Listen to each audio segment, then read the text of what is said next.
Wapi vigelegele? Ati yako na baba. Ai.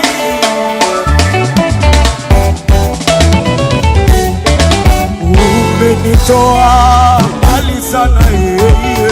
Sitasahau kama ulikonitoa. Baba umenitoa mbali sana mie. Sitasahau kama ulikonitoa. Nikikumbuka mbali ulikonitoa, sitasahau mimi kamwe yeye. Sitasahau kama ulikonitoa. Baba umenitoa mbali sana mie. Sitasahau kama ulikonitoa. Nakumbuka lile shimo ulilonitoa, Mungu wangu Baba yeye. Baba sitasahau ulikonitoa kijiji. Umeniketisha Dar es Salaam. Ai, sitasahau ule ulikonitoa Baba. Baba umenitoa mbali, sitasahau kamwe. Umenitoa mavumbini na kunikatisha na wakuu Baba yeye. Umenitoa mbali sana mie.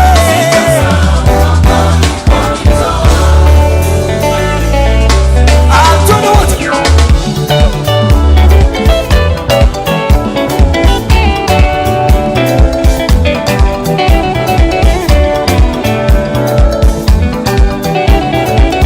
Waliotendewa na Bwana vigelegele, vigelegele. Ai!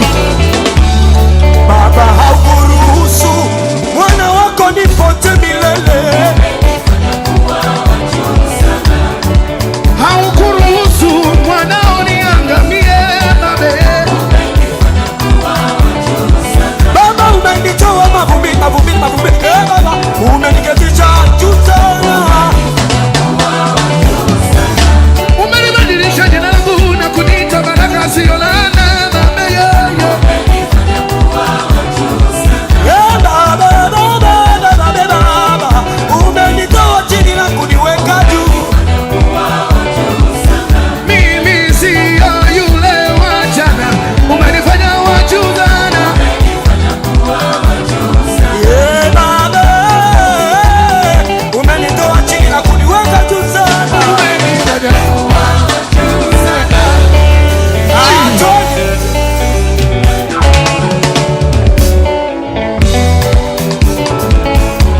Waliotendewa na Bwana wacheze. Aje.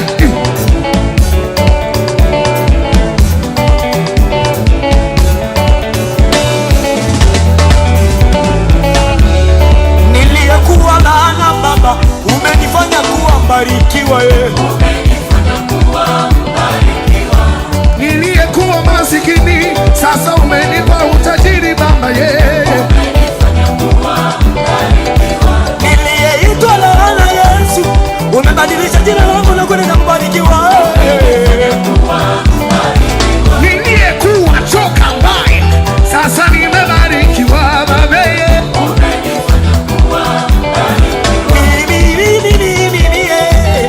Umeniita kuwa mbarikiwa. Wewe Yesu we umenifanya kuwa mbarikiwa mimi yeye. Baba, wewe umenifanya kuwa mbarikiwa.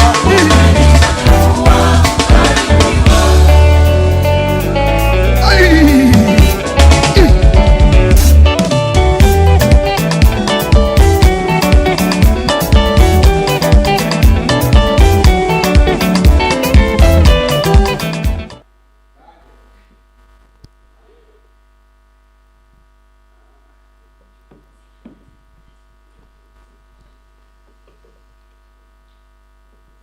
Good evening, ladies and gentlemen. Wakurugenzi mkoje. I hope you had a wonderful service. You have had a very wonderful week. And here comes the most amazing, yani the most amazing show. The most awaited. Wengi wamesema the most awaited. They have really waited for this show. and they have always asked me, kwani show yanzi? And so the show is here with us. The most awaited show is here, the TBH show Sunday. And tonight we are having these lovely people. I think leo no expect to kuona fire emojis because I'm telling you, they are amazing. So without speaking much, kindly, if you have already tuned in, as our culture, make sure you have shared, you have tagged around 5 people. Make sure umetag karibu watu watano kwa live section. And also, the most amazing thing, we are live on Savior TV. So watazamaji wangu wa Savior TV, pia tunataka kupata maoni yenu. Unaweza tuma ujumbe mfupi kwa hiyo nambari koko chini ya screen kuhusiana na show yetu ya usiku wa leo. So unaweza tuma ujumbe mfupi na tutapata ujumbe wako, tutausoma hapa kwa studio live. So make sure you have tagged me as many as possible on our live comment section Facebook, na pia tunawakumbusha wale wanatutazama nyumbani, usisahau kutuma ujumbe tukaweze kujua tuko pamoja. So this is just that night. Ini ile natumanze, ini ile show. So before I introduce my guest on studio, I would really like to appreciate the TV Prophet Adonai. We appreciate you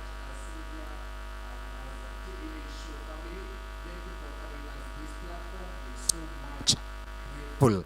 So ladies and gentlemen, baby kama wakubwa kwa wadogo, allow me to introduce this great man, this great couple in studio. This kindly, you can't afford to miss this. Have on my right, on my left side is Evangelist.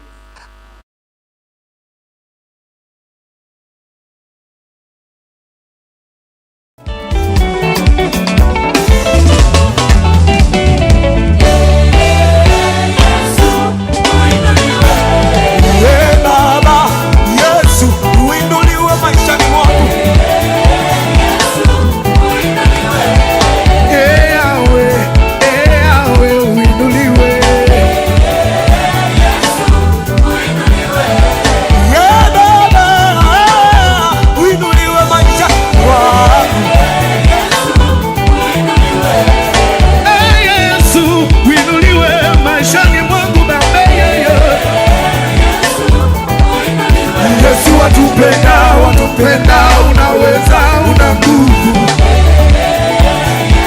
One more time. Yesu watupenda, unaweza, una nguvu. Yesu watupenda, unaweza, una nguvu. Yesu watupenda, unaweza, una nguvu.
Naruka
Karibuni tena sana. Welcome back on our live broadcaster.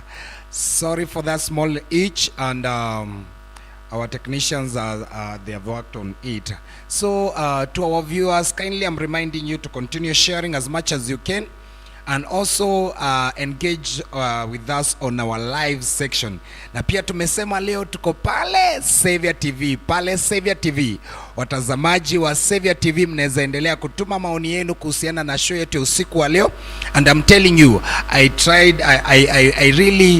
really found these amazing people who will take us through this amazing topic for tonight, love and trust. I'm telling you, leo tuna deal na upendo na uaminifu, love and trust. And with me I have these amazing people on studio. On my further left I have Evangelist. This man is an evangelist, he's a businessman, he's an entrepreneur, he's an MC. He has many titles, just mention but a few. And with me I have this great lady here. She's an entrepreneur, and she's a very great servant of God, and they will make their own introduction. But before that, we want to just tell you that we are still live on Savior TV and we are live on Facebook. So kindly make sure you've tagged a minimum of 5 people. Tusaidia tu kutag watu 5 tu pale kwa Facebook section. Tusaidia kutag 5 people and itakuwa ya baraka. Now without further ado, allow me to welcome my best guest on studio tonight.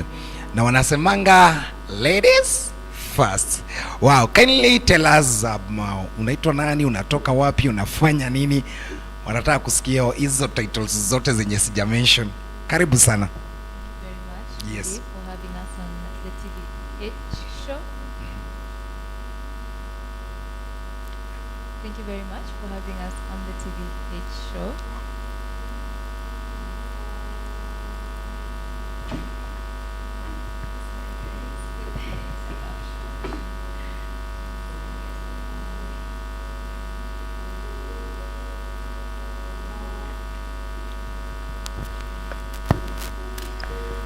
All right. Once again, thank you so much for having us on the TVH show. We're very honored to be here. My name is Jewel Abigail Bahati, more commonly known as Jewel Abby. I am an entrepreneur and a health and wellness coach. I'm also saved. I'm born again. I love Jesus as my Lord and Savior, and I'm very happy to be here with you to talk about love and trust. Yes.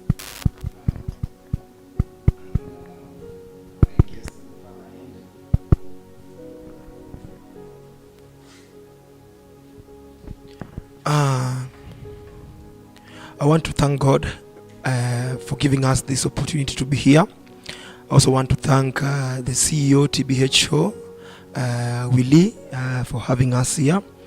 My names are Koloji, Evangelist Koloji. I'm an evangelist. I'm also a businessman, and I'm also a minister of God, and I'm also an MC. I'm also born again. Yeah, nampenda Yesu Kristo sana. Wow, thank amazing you. So umesikia wako na different titles, and hizo titles I'm very sure that wanatuletea mambo makubwa on our show this night. So kindly maybe to start with you again, Abi, what should be our viewers' expectation based on this topic for tonight, love and trust? Okay, our viewers' expectation should be honesty and openness from my end. Yeah, I'm here to learn as much as they are, because we are also in a relationship, and maneno ya relationship si kitu ya kujua mara moja. You learn and you experience, you correct yourself, and the more you know, the more you grow, the more you get better. You know better, you do better. Yeah, so we are learning together, and I'm very glad to be able to share what I have learned so far, and to also be here with Evangelist Koloji. Evangelist Koloji. So what should be our viewers' expectation for tonight? Our viewers' expectations tonight, on my end should be they should expect learning from each other. They should expect truthfulness, love, what the real love is all about, the love of Christ, what is all about the love of Christ, and also sexual purity, and faithfulness. Okay. So watu since waliona poster, they have been asking me, do these people have a chemistry? Okay, maybe can you try, nisaidie ku clarify on that. Do you have any chemistry between you two? Yeah, we have a chemistry. Yes. This beautiful woman next to me, she's my girl, and my wife to be. Yeah, my wife to be very soon. Yeah, very soon. Mchele itakuwa. Very soon tutakula mchele. As the Bible says in Isaiah, the Lord will make it when the right times comes. So we are waiting for the right time that the Lord has made, and I believe and I know it's very soon. Yeah. So Abi, kindly tuambie hii journey ilianzia lini? Maybe kwa kiufupi tu. When did this journey begin? Well, G and I have been business partners before we got into a relationship. We were first friends and we were working together. So he has been my manager for a while, and we were doing an event together because I'm also in the at the time I was in the entertainment industry as a dancer. Right now I'm more into business. I'm more of an entrepreneur. So nimetoka dancing kidogo. I'm just dancing on TikTok. Follow me on TikTok, Jewel Abby. But at the time I had a vision to do a dance event, and he also had the same vision because he's supporting of talent and arts. So we wanted to do this event together. And so when we started doing the event, it's called Peace, Love and Dance Extravaganza, PLD. We knew each other better because it was a shared vision. So when we spent all that time together, tukaona, we have same vision, same goals, etc. And the rest kidogo kidogo ikakuwa history. Mtu alirusha mishale na ikaingia. So yeah. Okay, Koloji, the moment you spotted her, did you spot her as an hunter or as a farmer? Come up again. The moment you spotted Abigail, Yes. did you spot her kama a farmer ama an hunter? Ulimwangalia na macho ya kuhunt ama ni macho ya kuwa farmer? Okay. Because a man is either a farmer or an hunter. Okay. I'm now getting you. That's something like a proverb. Yeah? Okay. When we started working together with Abigail, that is like 2 years ago. We started working together. We are just we're in the same church, so like we just passed each other. We didn't even say hi to each other most of the times. I was just doing my own things. Like we were never that close. So there is this one day that we had some time together. She shared something with me about peace, love, and dance. And I also had the same vision, so we did an event together, with her. So when we started working, I didn't see like maybe I could date her or something like her, maybe like maybe a future wife or so and so. But we were seeing each other as friends, and we were seeing each other as workmates. And suddenly, like things just started changing. And we came to know that we had feelings towards each other. So that's where we now went to the table and we're like, oh, okay, it's happening. Yeah, so that's how it went. Okay, because I was somewhere and I was asking my interviewer a question. Alikuwa ananiuliza maswali tu za upendo, and nili happen kumuuliza this question, which I'll ask you. The moment you spotted Abi, ulimpenda kwanza na moyo ama mawazo kwanza? First, when I saw her, there is something unique that she had that I never encountered with any lady. Yeah, so first, I loved her with my mind. First, I loved her with my mind. Then I gave her my heart. So I loved the way she was doing her things. I loved the way she was composed. I love the way she was like she just had some unique things that she had. And I was like 2 years without any relationship. So I was like, God, the one that I will get, nitashikilia. Manze 2 years. Yeah, I said like 2 years without nobody. But I was like praying, and I wrote down the qualities of the woman that I wanted. And it happened that she had almost all the qualities that I was looking for. So I was like, kumbe, she's the one. Yeah. Okay, Abi, ni nini ilifanya ujue that this is the person? Oh my God, yule mtoto nimekuanga tu nikiona in my mind kondoto, this is the person. What made you feel like Kology is the one? Okay.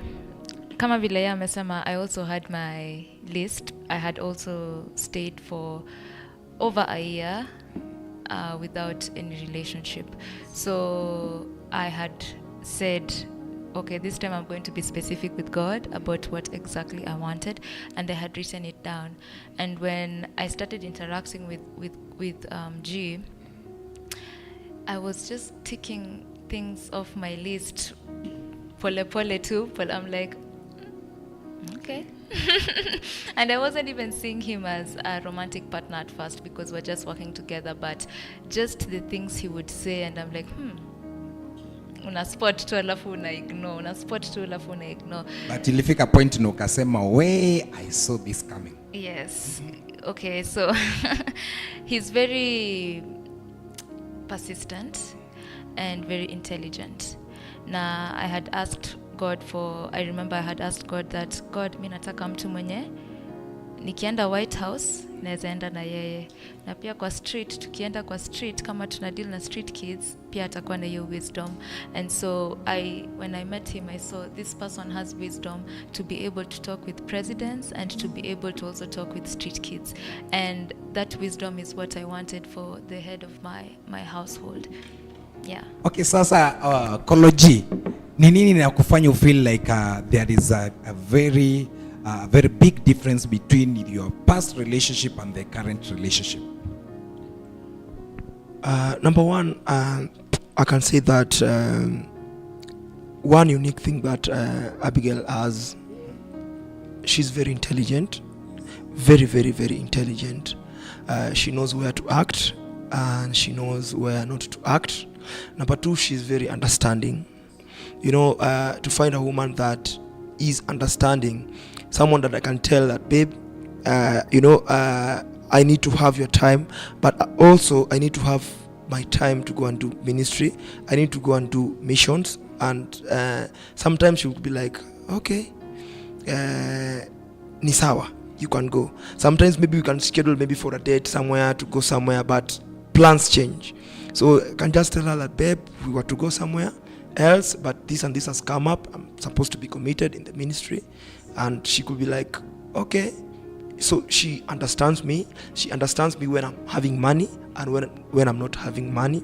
She understands me very much. When I'm angry, she knows what to do and what not to do. Also, she's very respectful. She respects me a lot. So, Abi, ukiangalia that Kology ni public figure, ni celeb, si ati ni kama ni celeb. Okay, ni nini na kusaidia that still ukuwe na trust na, okay, on the first instance, to be honest, do you trust this man? Mwangalia tu boldly na umscreen, maybe ujai confirm. Yes, I trust him 110%. Wow. Okay, yeah. What makes you feel like you trust him based on na vile tunajuanga kind of celeb, kila mtu anataka kuslide kwa DM yake, kuna mtu anatafuta mtu tu amejenga six pack kama Kology, mtu akona ma sideburns, yeah? Okay, ni nini nafanya u feel kinda I still trust this man? First thing is first, amokoka na he loves God. So he holds himself responsible that akifanya mistake, unajua hata kama we're not living together at the moment, and if he wanted to lie he could have, but he is responsible, he is accountable to God and to himself. And so I know that God anamlead yeye ways zake. He's not a fake man of God, but he's a true man of God. And that means that he can control himself, he can respect me enough to not entertain other women because he knows his future and he wouldn't want to mess up with that. Anajirespect sana. Hata kabla ni respect mimi, amekuwa peke yake for 2 years na hakukuwa na mess na women, you know. So the fact that he is able to have self-control even without me in the picture, it gives me confidence that now that I'm in the picture, that won't change. He's still a man of self-control. My God. Eish. Hey, uko na mpo anaweza kuintroduce hivyo kweli? Mato achane tu na wewe. Okay, Koloji. Tunaonanga that most of the time, the moment you get into a new relationship, the trust at times might be shaky. Because ukiangalia maybe amjabond sana na this partner, and we find whereby some trust in a growing as you continue relating with that to your partner.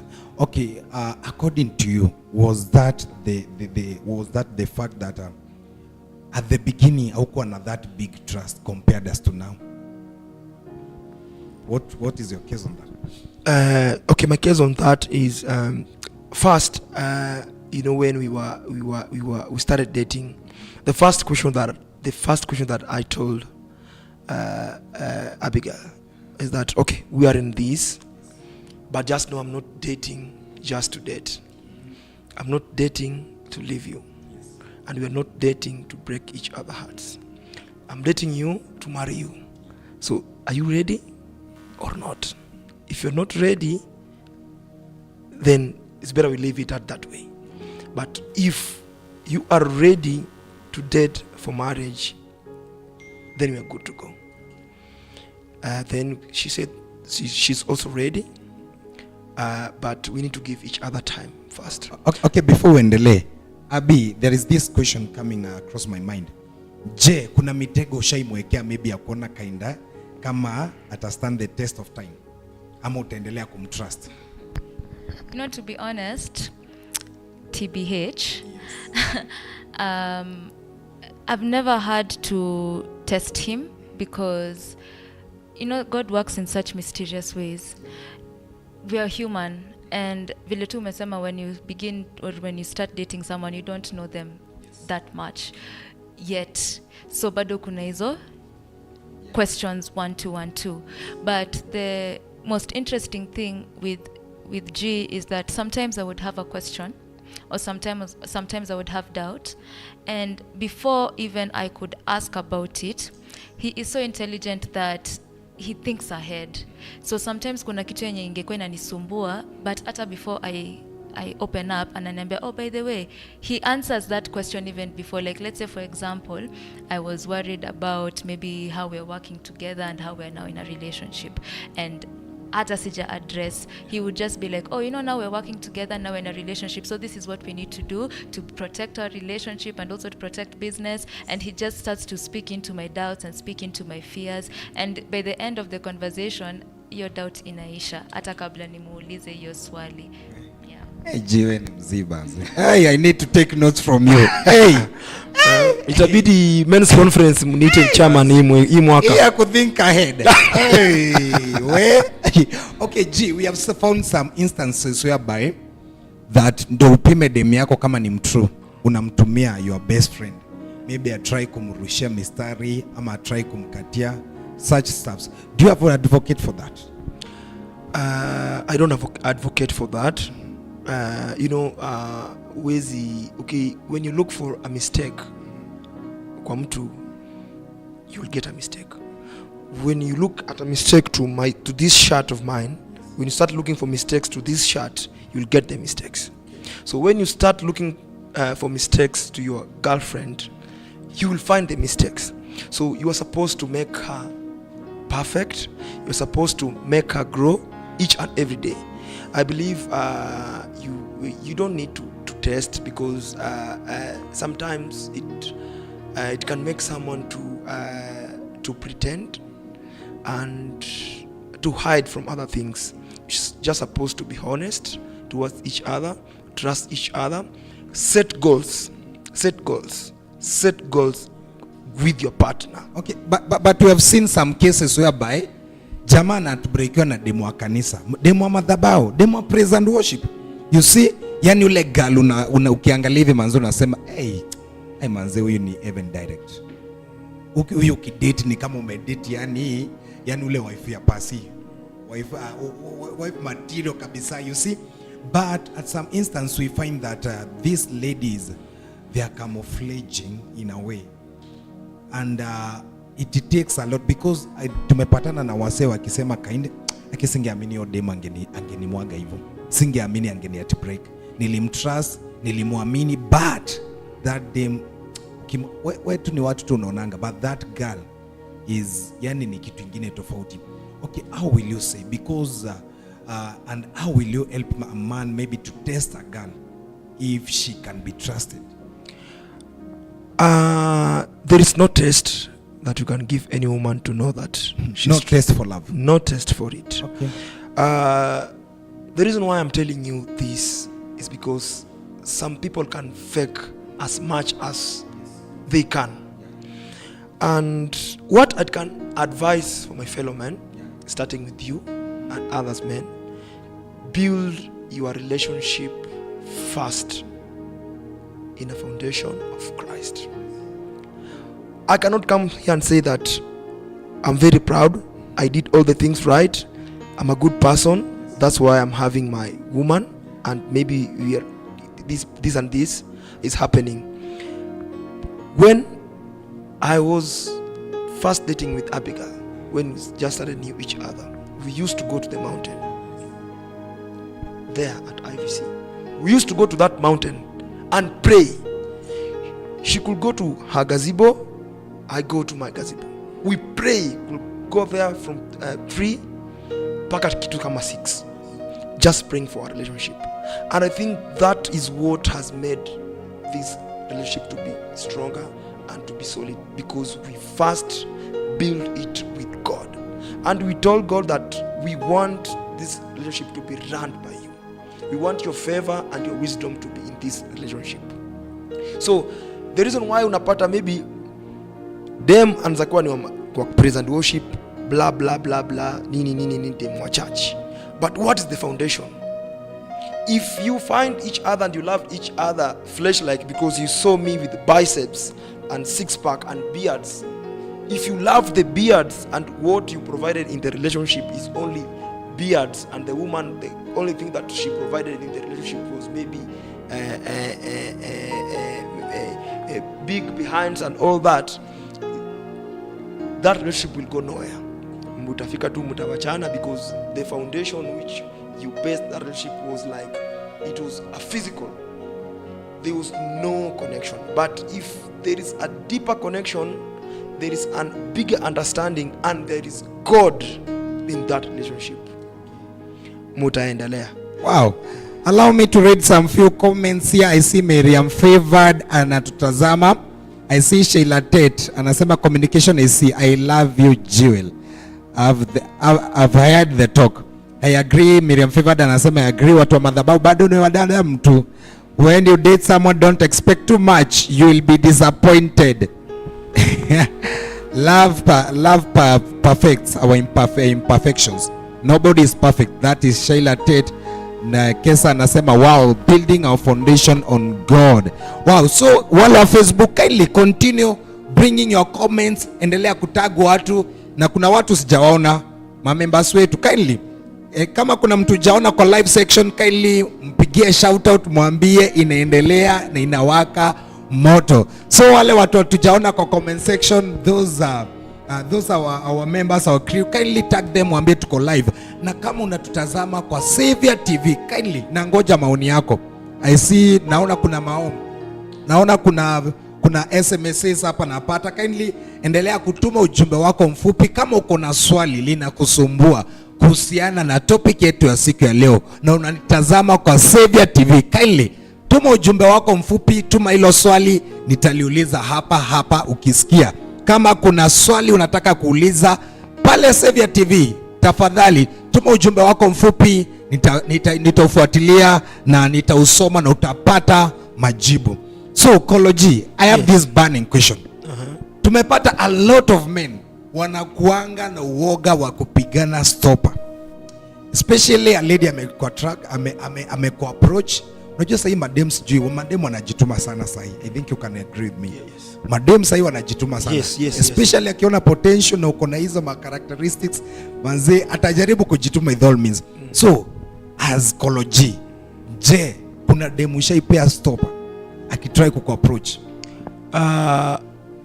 Willie, actually so many women have approached me. Okay, because tumeona in the scenarios most of the men wanasemanga no, ili wakisema yes, wakishout yes in capital letters. I can say and admit that so many women have approached me, so many that I cannot count. So many have approached me, and one thing, when a lady approaches me, I don't hide, I don't lie. She's my woman. I normally tell her, babe, there's someone here shooting her shot. There's someone here shooting her shot, and I cannot disobey, or I cannot hurt the feelings of my partner, because karma is real, by the way. If you kill by the sword, you'll die by the sword. So if you are going to hurt your woman, in like you say that hata jua, let me just do a one night stand with a woman, or let me just cheat my woman with somebody else, hata jua. Remember that God is watching you. God is watching you. God is watching you, and you are not going to go unpunished. And what you will do is what you're going to be done. So Nabi, maybe Koloji ashaikuletea mtu na akakwambia, hey manze, udema amekuja, amejituma, na ukiangalia udema manze ni ule ako kwa inner circle. Ni ule ako kwa inner circle kabisa. Sijui ishai happen kweli? Yeah. Okay, and uli react aje ama uli feel aje?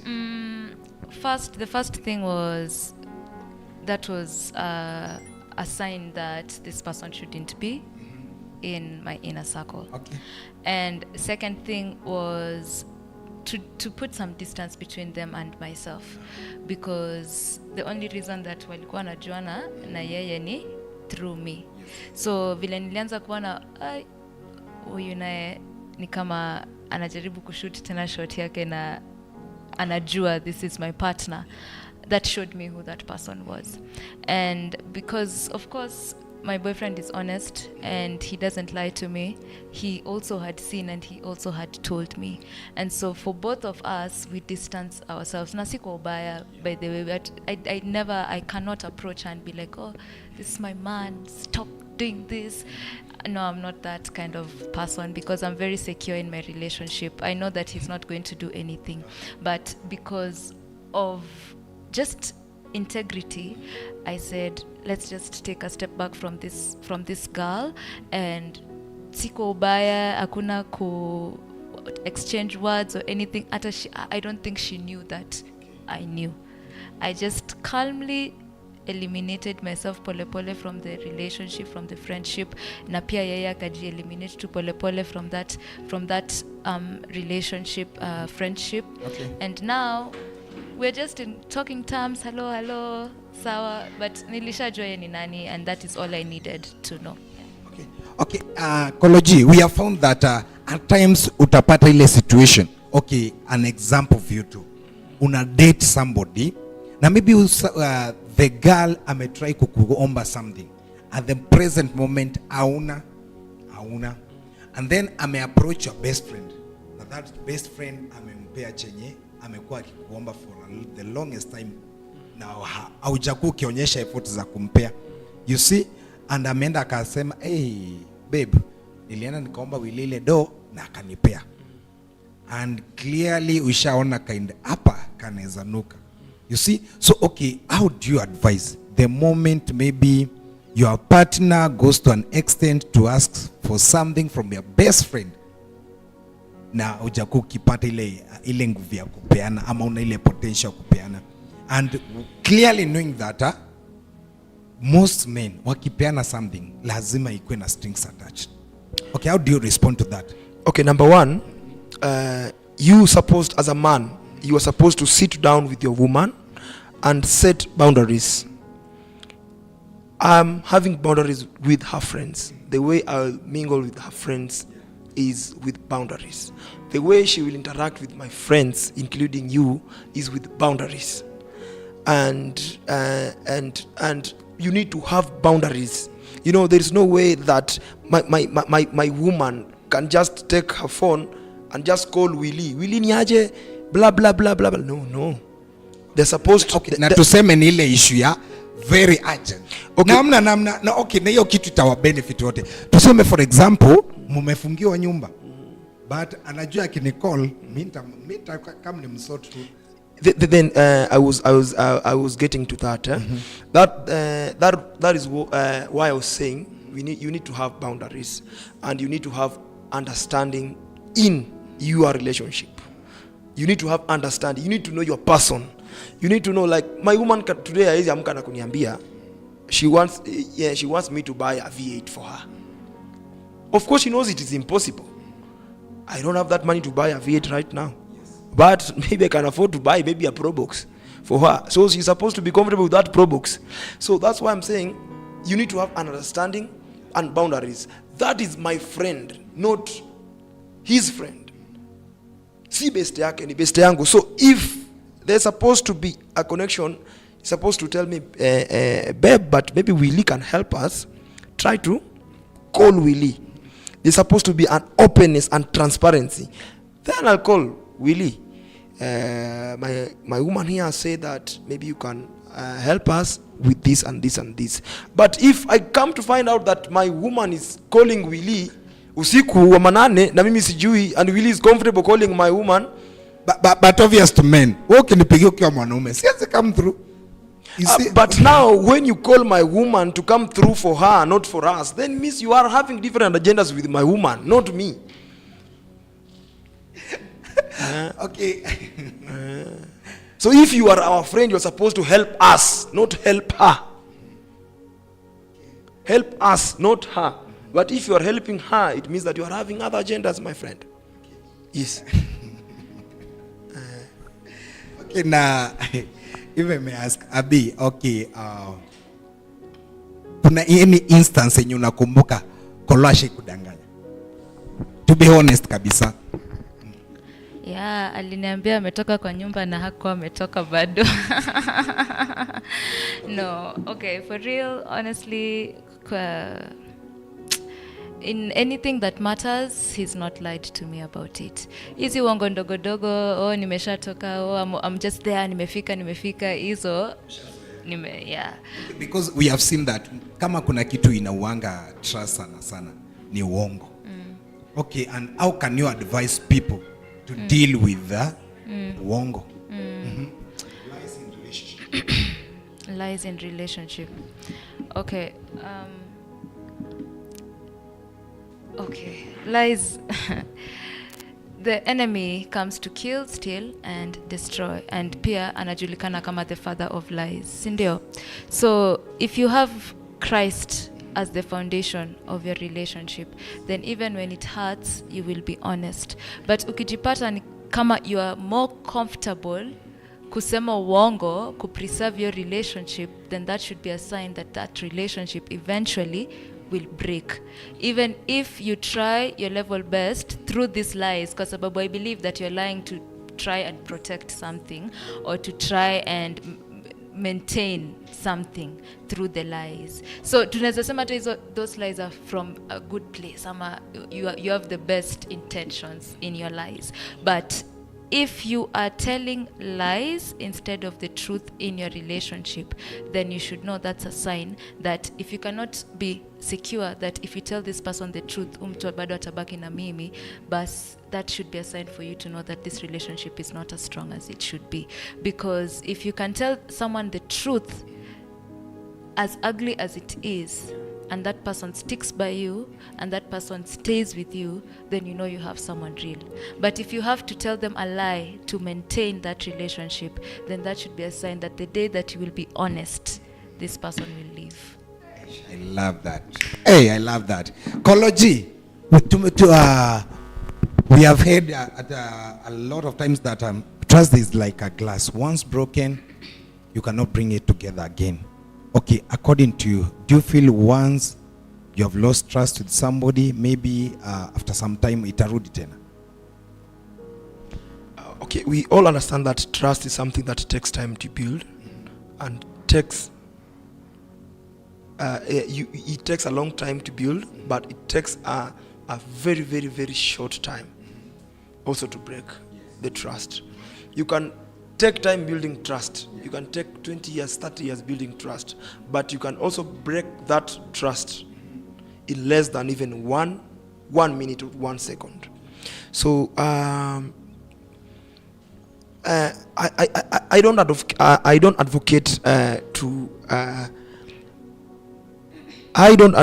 to break someone's trust, especially in a relationship. You know, marriage is something that is lifetime. And if I may ask you a question, Willie, you are married to someone who you are going to spend the rest of your lives together. So when you break this person's trust, what next? And this is a person that you made a covenant with, that you're going to be with him or her for the rest of your life. So trust is something that's supposed to be protected each and every time. Okay. You know, there are some people who are overthinkers, like me. You may lie to me, I forgive you. But for me to trust you again the way I used to trust you, it will take time, because you know I'll be overthinking, because you know we have different types of people. We have overthinkers, people who when you hurt them, they can't forgive you, but they can forgive you, but it will take a lot of time to build that trust again. Okay, you can build the trust after someone breaks it, but not to all people. Not to all people. There are some people, once you break their trust, you'll never have a place on their table. Okay, Joel, do you believe that somebody can change after he has betrayed somebody? Do you feel like this person can change? Amekuja na akasema that I promise to change, it won't happen again. I think watu wengi wanasemanga ni shetani iliingilia. Okay, do you feel like people can change? Do you think people change after betrayal? Yes, I believe people can change. Actions speak louder than words. You have to, it will take a lot for me to believe you. You'll have to really prove to me your sincerity. It won't just be, I've changed, I believe you. No, it can take years before I believe you again. But I believe where there is love and true love, then there will be second, third, and fourth chances to be given. Especially if you believe this is the person you are going to spend the rest of your life with. Okay. Speaking of second, third, and fourth chances, Koloji, do you believe in forgiving a cheating partner? Number one, what is that? Like me, when I come to evangelist, when I come to as an evangelist, yes, and as a minister of Christ, yeah, I will say you forgive, because the Bible says you forgive. But one thing that I normally tell myself, see, these are to be honest, sure. Yes. That the only mistake I can never forgive a woman is one mistake. Cheating mistake. Hawezi forgive. Cheating mistake. cheating, I mean you having an affair with another man. You are married and you are having an affair with another person. That is the worst of all things. That is the worst of all things you can do to a man or to a woman that you love. And I can tell the people who are listening or watching this TV that never cheat to any person that you love. Never cheat to any person that you love. Usikuje unaambia mtu uko na yeye then usiku uko nyumba ya koloji. Girlfriend yako Willy ako na wewe na ako na mimi. It is the worst thing you can ever do to a man or to a woman. And tusidanganyane ati ilikuwa shetani. Tusidanganyane. Some mistakes tunaekelea shetani, but we need to be sincere and to be real. As men of God, let us not advocate for cheating. Let us not advocate for cheating partners. Tafadhali, kama uko hapo una cheat, kindly stop it. It is bad. It is against the will of God. It is against the Bible. You are not supposed to share your man or your woman with any other person, because you know Willy, ndio utoke uende kwa nyumba ya koloji ukae and you do all those ABCD that you know, and ukue wewe tu like there is no guilt that is within you, then you have a problem. So that's a man's point of view. Tukirudi kwa ladies, tunajua ladies that ni viumbe dhaifu. Ladies are easy to trust. Ladies are easy to forgive.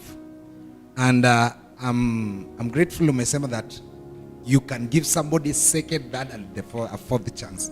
So okay, God forbid upate koloji ana cheat. Na ni mtu mmebuild na yeye vizuri, mmebuild vitu mingi pamoja. Na umpate tu ka temptation kama ingia amecheat. Will you forgive? To be honest. Okay. Sai bila nimekaa hapa ukiniuliza hiyo swali nitasema there is no way that I'll forgive for a few reasons. Number one, you know about soul ties. You know about soul ties. We have shared intimacy, and you have gone and shared that intimacy with someone else and come back and brought that to me. Once two become one. When you share marital bed, when you have sex, two become one. So you've had sex with that person, you've had sex with me. Chenye mtu amebeba umeniletea pia mimi. Now I'm fighting battles that I don't have to fight because you slept with someone else. And so that is the first thing that I will be upset about. Of course, you have betrayed my trust, you have betrayed me. That is also something that I'll be upset about. Lakini, also to be honest, I don't know whether I'll forgive or I'll not forgive. Because sai naeza sema, no, I cannot. Lakini, God forbid, that happens. I don't know. Only God knows if atanipatia hiyo nguvu na hiyo uwezo kukuwa able to move on from that, because there are people who have moved on from a cheating spouse and even their relationship became better. Okay, tunajua bado hamjaoa, you are heading there. Maybe if upate kuna mtu amekuja ni couples na ni mabeshte zako, usikie dema akikwambia my husband alicheat on me, what kind of advice will you give to that lady? Should people divorce after maybe husband amecheat ama wife amecheat in one way or the other? Should they divorce, or what kind of advice should you give? First thing advice that I can give them is maybe seek some counseling and find out whether if this is something that you can forgive and let go of, because there are people that are specialized to deal with such kind of cases. Divorce shouldn't be the first option, because there are a lot of reasons why people cheat. Hata hatuwezi elewa we don't know why that person cheated, and maybe the first step would be to find out what led you there, what made you cheat, nini iliku, what made you end up to that cheating place, and is this something that can be changed? Is this something that can be solved? If it is so, then what are the steps that need to be taken for me to feel safe again in this relationship? Okay, Koloji, ukiangalia ile kamera, tusaidie kuelewa kinda, because we are speaking about love and trust. Do you believe there is love and trust, genuine love and trust in online dating? Love and trust in online dating. When you say online dating, you mean there is a distance? Mtu tu umepata mtu kijamaa tu Facebook ama zile dating apps, umeingia ukapata kijamaa, mmeanza kukatiana. Do you believe there is genuine love and trust in that relationship? Oh, that's hard. That's a hard one. First, I won't advocate for online dating apps. I don't advocate for that, because a good, the Bible says that he who finds a good wife has found a good thing, and we marry the personality. We not so much interested on the physical beauty, but on the inner beauty. And I can say that there's so many disadvantages in online dating, because first, you don't know the person that you're dating. You don't know his personality, you don't know her personality, you don't know where he or she comes from. And mostly it happens to those sugar mommies, sugar daddies. Those are the people who mostly go for those online dating, and it has worked for some few, but also it has not worked for so many, and it got so many disadvantages than the advantages of dating a person that maybe you have seen him or her growing, or you have met somewhere, then you have build your trust, this and this. Because, for example, you just found someone from Kazakhstan or Pakistan, then you just start talking with that person. It is weird to share things, because Paka unajifunza foreign language. Yeah, and we have seen what has happened to one of our sisters. Juzi mumeona kwa news what happened to that lady. So those are some of the disadvantages of online dating, because number one, you don't know the person, so it's a bit risky, and I won't advocate for that. I will advocate for this. If you want a woman, or if you want a man, and you are seriously into dating, that you want that relationship to head somewhere like marriage, seek first wisdom from God. Go and pray about it, and follow where the Spirit of God will lead you. If the Spirit of God will lead you to online dating apps, then go there. If the Spirit of God will lead you to church, praise and worship, then go there. But follow your spirit and follow the Spirit of God. I know the Spirit of God will lead you to the better place, but I don't advocate for online dating. Okay, similar question, Abi. Kuna watu wamesemanga they don't believe in long distance relationship. What will you say about that? Based on love and trust. Because wamesemanga that long distance, ikona trust issues. Huwezi jua mtu anafanya nini, wako na nani. Okay, what will you advise about long distance training, the long distance relationship, based on this topic of love and trust? Okay, for long distance relationships, first, for it to be a successful, let's say, long distance relationship, lazima mkuwe mulika pamoja for some time together before this person, one of you, had to go maybe abroad for work or whatever reason. Lazima mkuwe mulisha build your trust. You must have had already built the trust kwa ground before one of you has to leave. That way, when this person leaves, and you must also have a plan for the future.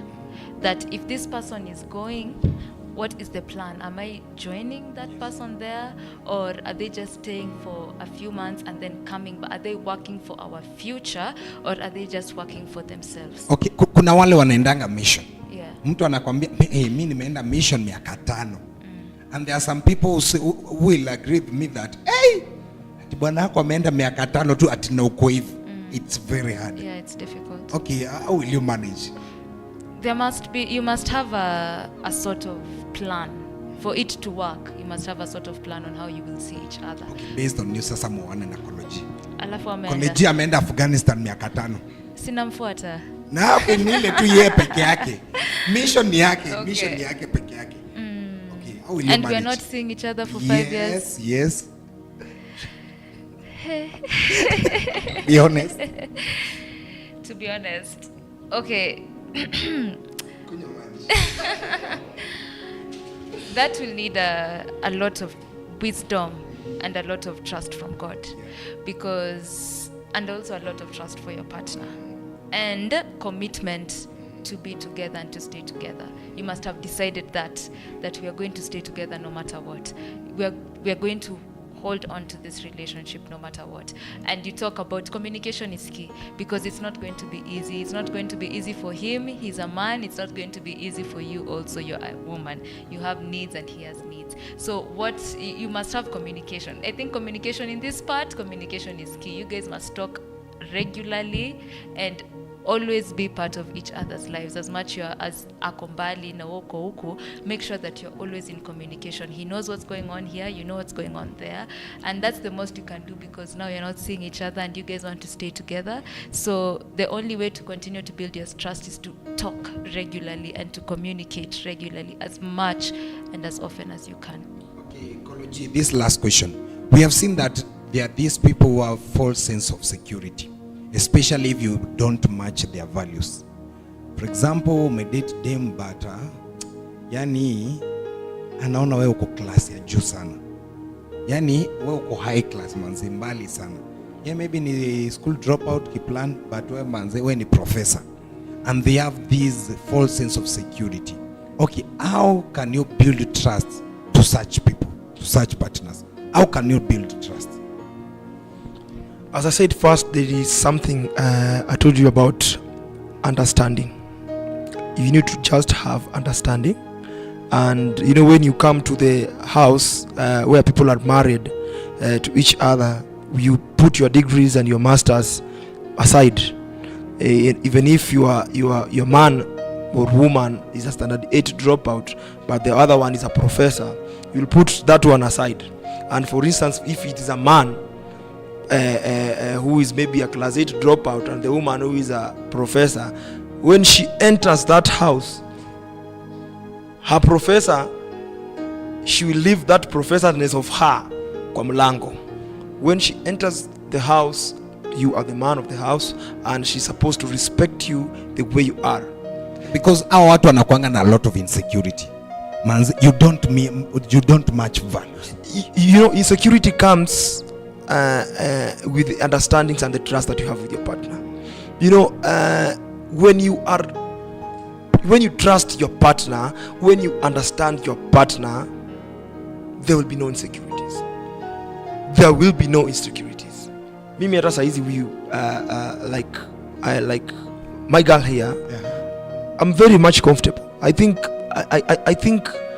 I gave someone even her number, because I'm sure there is nothing you can do. There is nothing you can do to her. Even if nikuachia hapa, utapiga tu simu Koloji, kuja chukua mzigo yako. Okay, speaking of that, is it okay your partner kujua your passwords? Na is it okay your partner kusoma your messages? Is it okay? It depends. It is very, very, you know, we in a relationship we are supposed to be honest and open to each other. For instance, this lady next to you here, this beautiful lady next to you here, he knows the password to even all my bank accounts. She can get my ATM aende bank na atoe pesa na ajue ni pesa ngapi kwa hapo. But okay, kuna watu watakupea ATM, Yes. lakini si password ya WhatsApp. Yeah, now simu yangu, in fact we share the same password. Password nafungua simu yangu ndio password nafungua simu yake. Like you're not supposed to lie to each other. You're not supposed to, this is not a hide and seek game. This is not Krikicho Banjule, where are you? Nikuje hapana. No, this is a relationship and you are one thing. If you are one thing, just be open to each other. Don't have things una hide huku messages. Nisaidie kuambia wanaume wapeane password za WhatsApp. Yes, you messages, pins. as a man and as a woman, you are supposed to be open to your partner. Hizo messages if you are hiding the password of your phone to your woman or to your man, Especially February. yes, this February you are cheating. And there are so many types of cheating. Hata kutumia message na mtu ya love and you erase na upe your partner your phone kama umeshafuta message, you are cheating. That is a form of cheating. Na wanaume wa line 5 pia wa address. Yes, because as much as you are tolerating other men and you are hiding other, hata kama hujalala na mwanamume mwingine, Willy, if you are here, you are a man, you have not slept with other women, but you are tolerating Jennifer, you are tolerating Mary, any other woman, the same things you can do to your woman is the same things you can do to those other women's, you are cheating, my friend. You are cheating. So just be open to your partner. Hizo account za bank mwambie, password za simu patia yeye. She's supposed to be comfortable with your phone like anything ever. But if you're hiding, my friend, your days are numbered. Okay. Na waambie from date from next week. Hakuna kusema ati niko na business trip on date 14th ati nimeitwa kazi. Kindly waambie tafadhali. Yes, and men, it is good to take your woman out. Hata kama utampeleka tu chini ya miti, tunajua Valentine inakuja. Mumpeleke hapo mkule mtura, it is advisable to take your woman out. Okay. Treat your woman as a queen and also to your capabilities. If you are able to take her to Eka, take her to Eka. Okay. If you are able to take her to Mama Shaban, take her to Mama Shaban. So wewe pia kama ni mwanaume, you're not taking your woman any place au umfurahishi kitu yote, you will get the beard boys like me. And they will treat your woman very much okay. Ile inafaa. Like me and Willy, you will find kama hao and they will treat your woman, then you start to come and cry to the men's conference. Nilinyang'anywa. Woi, nilinyang'anywa. So you're supposed to treat your woman as a queen. In fact, she's the best person that is supposed to be treated with the highest value. She's supposed to come before all other things. Okay. Your woman. Okay. Joel, what do you advise ladies wenye wataambiwa nimeenda business trip date 14 ikikaribika, maybe place niko hakuna network? What is your advice to those ladies? Because kuna watu washanunua kitambaa mpya. Ni vizuri kujijua na kujua position that you hold in somebody's life. It is good for you to observe. By the way, don't even stress yourself asking and demanding, and just observe and see what this man will do. Hapo ndio utajua priority yako kwa maisha yake ni which priority. And if it's not the priority that you want, my girl, walk away. It is okay. You can do better. You can get better. There's a lot of fish in this sea. Don't be desperate. You are valuable and you are worthy of the most beautiful kind of love. Don't let anybody take you for granted, and don't let anybody try and manipulate you by telling you Amanda sijui wapi. Unajua agenda uko. You know the truth. So don't lie to yourself. So tunasema network ikipotea date 14 isipatikane date 15. Willy, and also to add on what Abby has said something good, but also let us not pressure this man. I can be capable to take my woman to Eka, but Willy can be capable to take her woman kama Mashaban. So if your man can show efforts of treating you well to the standards that he can meet, kindly musiwe pia wanaume na pressure.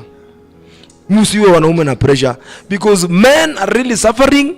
Wanaume huku nje wanatembea vichwa zinataka kuruka, because also hawa wanawake they are also, so as a woman also don't be demanding. Let your man do according to his capabilities. And if a person is genuinely going to be at work on that 14th April, it is good February, it is good to understand. Muelewe na atakwambia baby tutaenda 14 but tutaenda another day. So this one day isifanye tu pia you lose your relationship or your marriage. Date 14 is just a date like any other day. So isikupatie pressure pia sana, my sister, my brother.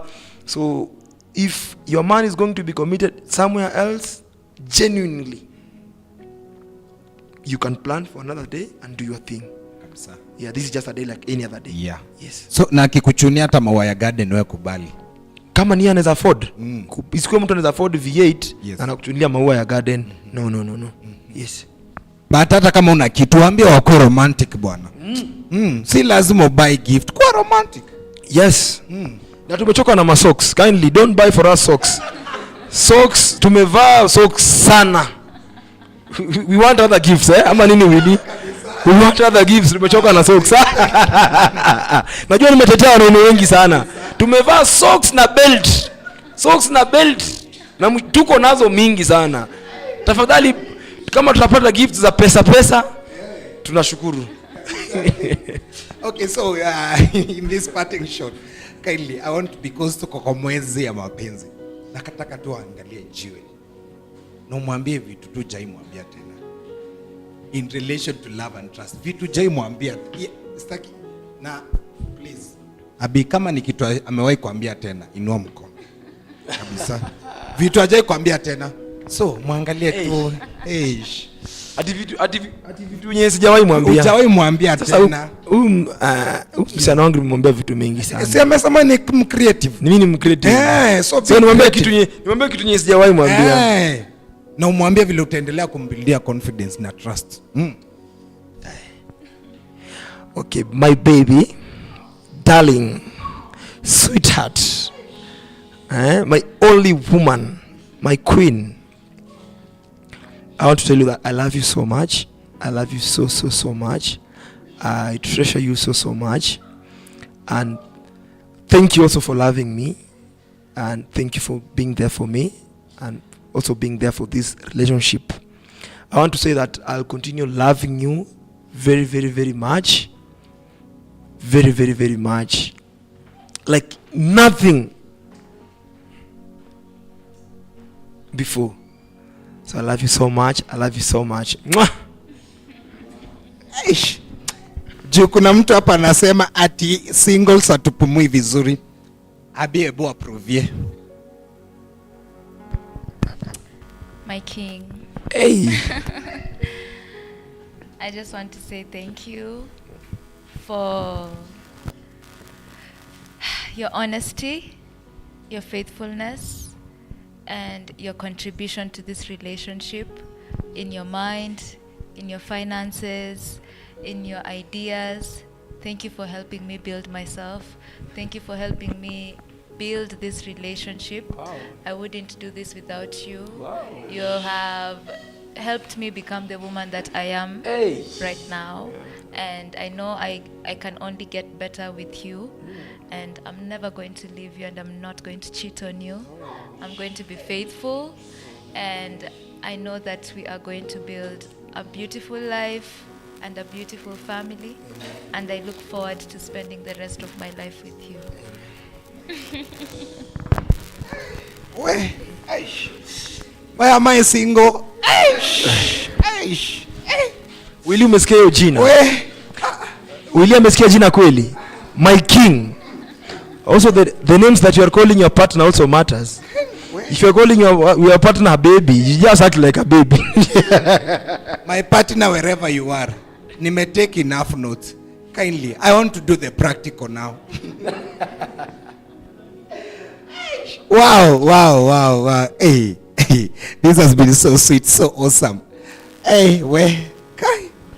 Enyewe single sawa pumui vizuri. Kuna mtu hapa anasema ati nawiliana mtu wa. Kwa nini unasema ukweli? Willy uko sure una mtu? Wewe unaribia Beard Boys. Beard Boys unaharibia Beard Gang. We are getting there. I think before date 14. Maybe tutaona kwa Valentine kama ni ukweli. Tutakuja. Waambie TBH Valentine iko lini. Kutakuwa na a very very very good dinner. TBH, it is organized by TBH on 11th, if I'm not wrong, pale Marimuk House, and I will be there with my beautiful queen. We shall be there. Tickets are going at as low as 500 shillings. That is $5, not even $5. That's like $3. Tickets are going at $3, so you cannot afford to miss. There are going to be lots of entertainment, lot of music. We're going to be having red carpet, pictures, wine. We're going to share so many things. I think we're going to have a guest that day, Sheila Tet and Prophet Ezra. Yeah. Sheila Tet, a very very wonderful woman of God, will be there, so you cannot afford to miss. See you on that day. Wow. Nanderitu ameambiwa na Miriam Favored alipe tafadhali as early as possible. So tickets in 500 to only, and we have free roses to the ladies and chocolates to the ladies on that day. So ladies, fanya hala. Time is running, tickets are running out. Kindly harakisha mpoa wako. So kuna quick trivia. Are you ready? Ready. Are you ready? Ready. Okay, sijui nianze na nani? Ladies first. Okay. What's the most favorite gift Kologia Shekubaya? Oh, he bought me a whole outfit. A suit, like top, skirt, shoes, jewelry. Like it was a whole outfit. Okay. Very special. Most favorite destination amekupeleka so far? We went on recently we went on a vacation to out past Lake Baringo. We had a very wonderful time in Lake Baringo. Yeah, it was a nice 3-day vacation. Yeah. Okay. What do you enjoy doing together? Adventures. We like traveling, hiking, just making memories together. I think that's our favorite thing to do. Wow. Yeah. Where are you planning to go next? If I tell you, but somewhere special. I don't think, should I tell them? Tell them. I'm okay. I've given you permission. Tell them. Okay, next we are going to go to Mount Elgon for a few days to see the mountain and just be in nature. Yeah. Okay. Yeah. And where will your dream wedding be? Our dream wedding, which is soon, Yeah. is just going to be here at our home church, my mother's church, Spiritual Life Center. Tutawapatia date, mmekaribishwa. Yeah. Do you have a favorite gift zenye umekwanga ukifikiria to buy for this man after wedding? After wedding, itakuwa surprise. I have it, but itakuwa surprise. Okay. Sitaki ajue. Okay. Yeah. So, Koloji, Yeah. are you ready for this? I'm ready. What's the favorite meal for your girl? For my favorite meal for my girl, she loves eating chicken. Okay. Kuku. What's her birthday date? About this on January. Yeah. First January. 1st January. Yes. Happy New Year. Okay. Okay. What is her hobby? Favorite hobby? She loves dancing. She loves reading. She loves traveling. Okay. The most crazy question you have asked us this year, ni gani? The most Crazy question. that I've asked her this year. Hey. Oh yeah.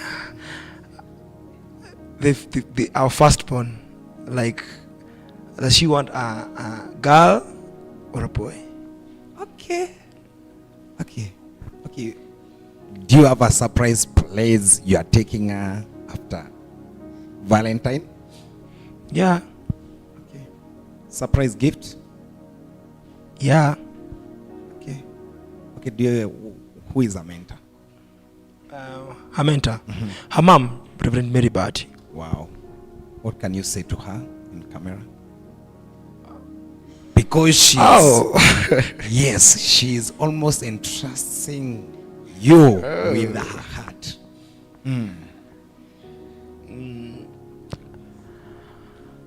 I want to tell my mom that I love her so much, and she has really, really mentored me, and she has really, really cared and taken care of me. By the way, without her being in my life, like so many things will have not happened, because the way she has coached me to do the ministry, the way she accepted me, it's unbelievable. And also I want to thank her for giving out this wonderful lady next to me. Yeah, and we're not going to fail her. We're going to make her proud, and also to make her like the best mother ever. We are not going to let her down. Wow. Hey, that's amazing. I'm telling you, kama kuna show imenibamba, this February it is this one. I'm telling you, we have been having evangelist Kolo G and Jewel Abi, and I'm telling you, watafute pale Facebook, wako TikTok, watafute if you need more advices, if you need to buy them a gift for this show, kindly manamba zao ya evangelist 07 70 96 10 58. That is my WhatsApp number. You can DM for business and ministry only. Wow. But if you want to put cash, yeah, I'm also open. You can give me the cash. Somea Jennifer number. Yeah. Uliza number hapa. Till number that is 831 9802. Ukiweka hapo itakupea tu pap Kolo G Investments. Wow. Wow. Na tunabariki hii sadaka Kabisa. Wow. That's amazing. So, and also watazamaji wetu naona umetutumia a lot of comments wale wa Savior TV. Naona pia kuna comments hapa, a wonderful topic, but I'm married, may God give you bright future. Na mwingine anasema hi guys hapa. So thank you to everyone who has been ambaye amekuwa akitutazama kwa Savior TV. Mungu awabariki sana. Na tumesema tuko na Valentine's dinner this Sunday on 11th from 6 to 9 p.m. Pesa ni shilingi 500 tu per head. Tutakuwa pale Marmok opposite posta karibu na Patricia building second floor. Usisahau, ambia mpoa wako tafadhali alipe in advance kwa sababu tickets ziko almost kuisha. So with having said all that, allow me to give a big shout out to our partners. Tuko na Tash Okusi ama an lead foundation inaitwa Style with Tash. Anything you do, you need to do with the styling, kindly tafuta Tash, atakufanyia kazi nzuri.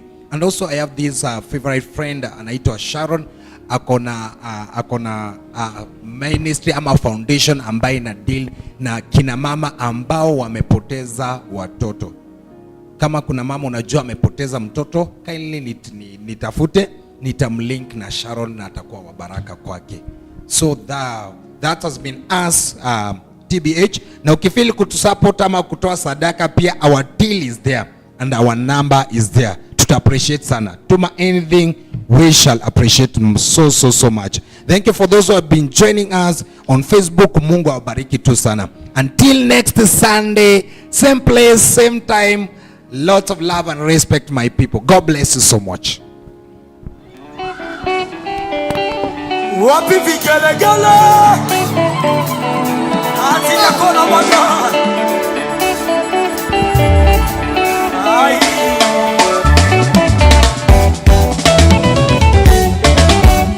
umenitoa mbali sana